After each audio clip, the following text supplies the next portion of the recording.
Beauty পার্লারের কথা বলে নিয়ে যখন হচ্ছে তাদেরকে ডান্স ক্লাবে নেওয়া হচ্ছে, বাধ্য করা হচ্ছে, কারণ পাসপোর্ট হচ্ছে পাচারকারীদের হাতে, মানে যিনি নিয়ে গেছে এমপ্লয়ারের হাতে।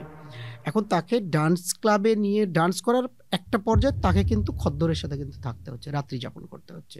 ওই খদ্দরকে ম্যানেজ করে, খুশি করে বলেছে, একটা শুধু ফোন করার আকুতি জানিয়েছে। ওই ফোন থেকে তার পরিবারকে ফোন করে বলেছে যে আমি বিপদে আছি, আমাকে বিক্রি করে দেওয়া হয়েছে। টিকটকে তাকে সেলিব্রিটি বানাবে, কন্টেন্ট ক্রিয়েটর বানাবে, এইসব প্রলোভন দেখে নিয়ে গিয়ে তাদেরকে বিক্রি করে দেওয়া হচ্ছে।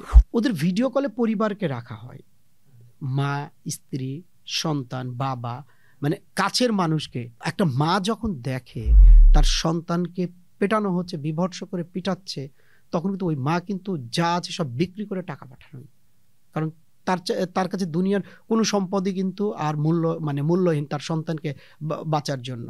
এই রেমিটেন্স যোদ্ধাদের জন্য কি আসলেও যতটুকু সম্মান প্রাপ্য, আমরা কি ততটুকু সম্মান দিতে পারছি? বাংলাদেশ সরকার কি সেটা দিচ্ছে? যতক্ষণ পর্যন্ত আমি রেমিটেন্স পাঠাচ্ছি তখন পর্যন্ত আমি রেমিটেন্স যোদ্ধা, কিন্তু যখন আমি দেশে ফিরছি, যখন আমি পাঠাতে ব্যর্থ হচ্ছি, তখন কিন্তু আমি আর মানে কোনো স্বীকৃতির মধ্যে নাই। প্রতি বছর প্রায় 4,500 প্লাস মরদেহ দেশে ফিরছে। প্রতি বছর 4,500 প্লাস মরদেহ দেশে ফিরছে। এগুলো কি সব স্বাভাবিক মৃত্যু? স্বাভাবিক আছে, কিছু অস্বাভাবিক আছে, বিভিন্ন ক্যাটাগরির আছে।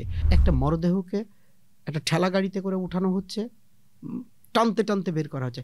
ওকে এই সম্মানটুকু আমরা কি শেষ বিদায়টি কি মানে এই সম্মানটা আমরা দিচ্ছি?